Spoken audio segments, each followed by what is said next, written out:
आइए जानते हैं आज के प्रमुख अंतर्राष्ट्रीय खबरों को। उससे पहले एक नजर आज के हेडलाइंस पर। बीजेपी की नई टीम में यूपी के लिए मैसेज, 2027 साधने का है फॉर्मूला। कौन है कांग्रेस से बीजेपी में आए रोहन गुप्ता, जिन पर नितिन नवीन ने जताया भरोसा। पेट्रोलियम मंत्रालय के इनकार पर वित्त मंत्रालय के आर्थिक सलाहकार की क्या है सलाह।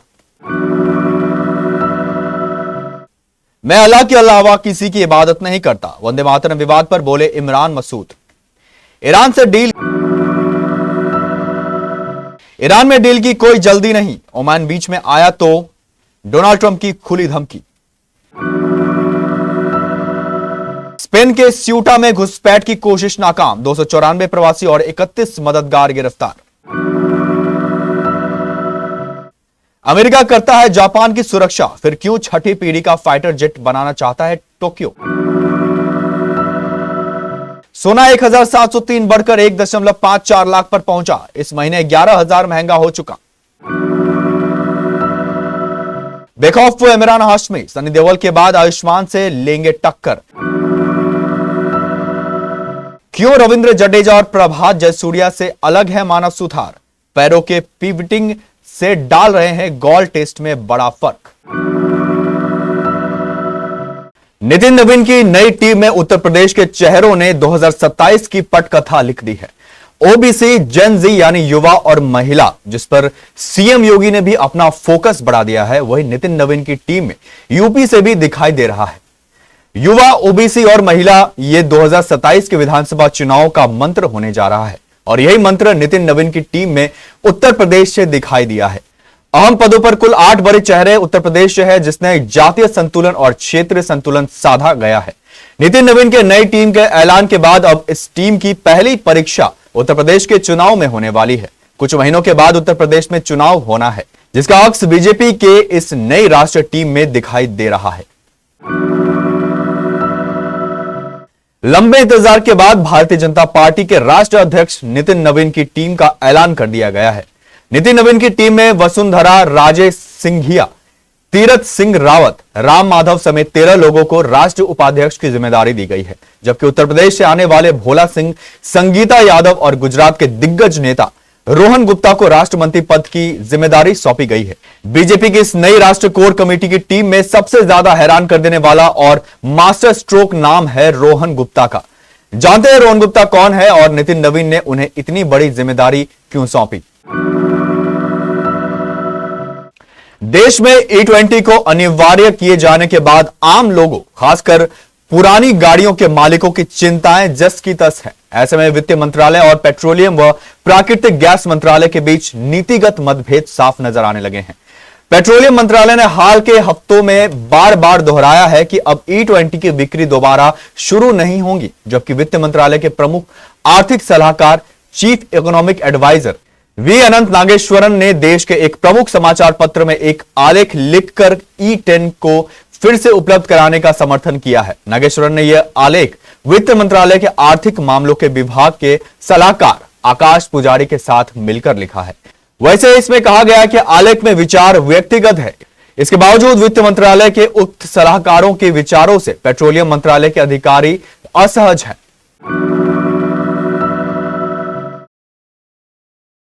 वंदे मातरम को लेकर जारी सियासी विवाद के बीच कांग्रेस सांसद इमरान मसूद ने एक बार फिर अपना रुख साफ किया है। उन्होंने कहा कि वे अल्लाह के अलावा किसी की वंदना या इबादत नहीं कर सकते। हालांकि उन्होंने यह भी स्पष्ट किया कि वे राष्ट्रीय गीत का किसी भी सूरत में अपमान नहीं करेंगे। इमरान मसूद ने कहा, मेरे धर्म मुझे अपने धर्म के हिसाब से इबादत करने की इजाजत देता है। मैं अल्लाह के सिवा किसी की वंदना या इबादत नहीं कर सकता। संविधान ने मुझे यह अधिकार दिया है और कोई मुझसे यह अधिकार नहीं छीन सकता।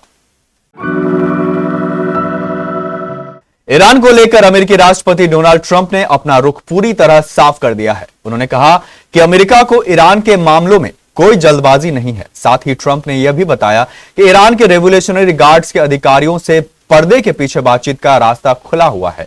इस बातचीत के बीच उन्होंने ओमान को भी सीधी चेतावनी दी एक न्यूज से बातचीत में ट्रंप ने कहा कि वह ईरान के साथ किसी समझौते को लेकर जल्दबाजी में नहीं है। उन्होंने दावा किया कि दोनों पक्षों के अधिकारियों के बीच पर्दों के पीछे बातचीत चल रही है। ट्रंप ने ईरान के मौजूदा हालात का जिक्र करते हुए कहा कि वह सार्वजनिक तौर पर खुद को मजबूत दिखाने की कोशिश कर रहा है। उनके मुताबिक ईरान पर अंदर से दबाव बढ़ रहा है। ट्रंप ने तेहरान से सफेद झंडा दिखाने यानी हार मानने का संकेत देने की बात भी कही। मोरक्को के सुरक्षा बलों ने जमीन और समुद्र के रास्ते स्पेन के इलाके स्यूटा पहुंचने की कोशिश कर रहे सैकड़ों प्रवासियों को गिरफ्तार किया है। यह ताजा कोशिश उस घटना के 2 हफ्ते बाद हुई जब गरीबी और गलत जानकारी के कारण हजारों प्रवासी स्यूटा की ओर दौड़े थे।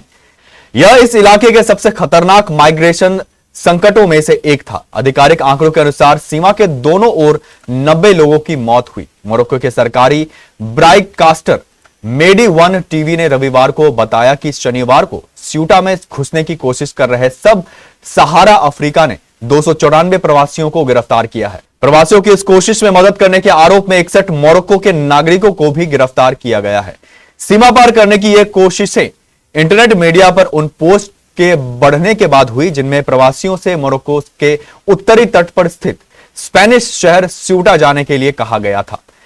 इसके जवाब में मोरक्को और स्पेन के अधिकारियों ने सुरक्षा बढ़ा दी और उस इलाके की ओर लोगों की आवाजाही को सीमित कर दिया।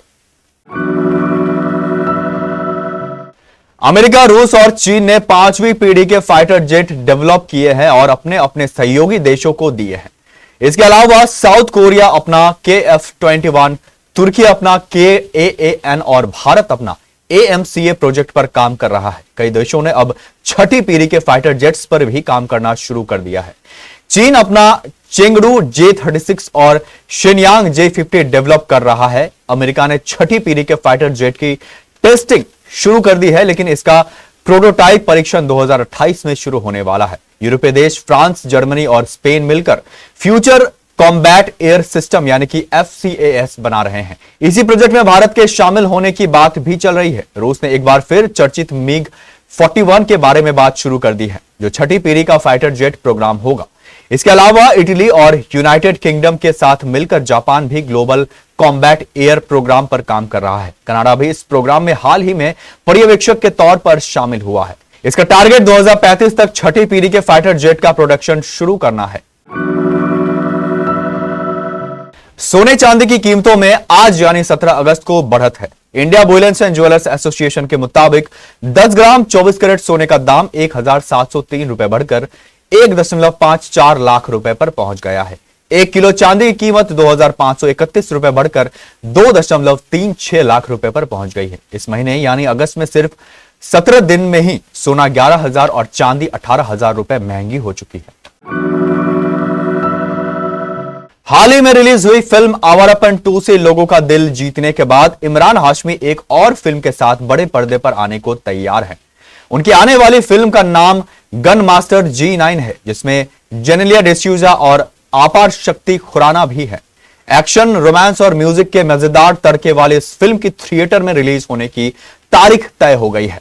इमरान हाशमी और जेनेलिया डिसूजा की गन मास्टर G9 दुनिया भर में सिनेमाघरों में 27 नवंबर 2026 को रिलीज होंगी। आदित्य दत्त के निर्देशन में बनी इस एक्शन रोमांस फिल्म को दीपक मुकुट, हुनर मुकुट और संगीता अहीर ने प्रोड्यूस किया है और इसे सोहम रॉकस्टार एंटरटेनमेंट प्राइवेट लिमिटेड ने पेश किया है। जब गेंद हवा में सरसराहट के साथ नाचती नजर आए और फिर पिच पर गिरे तो उसके घुमाव से बल्लेबाजों का दिमाग घूम जाए, तो एक बात साफ समझ लेना चाहिए कि कोई अपनी उंगलियों, कलाई, कंधा और कमर के साथ क्रीज पर शानदार तरीके से पिवट कर रहा है, तभी वो इतना असरदार नजर आ रहा है।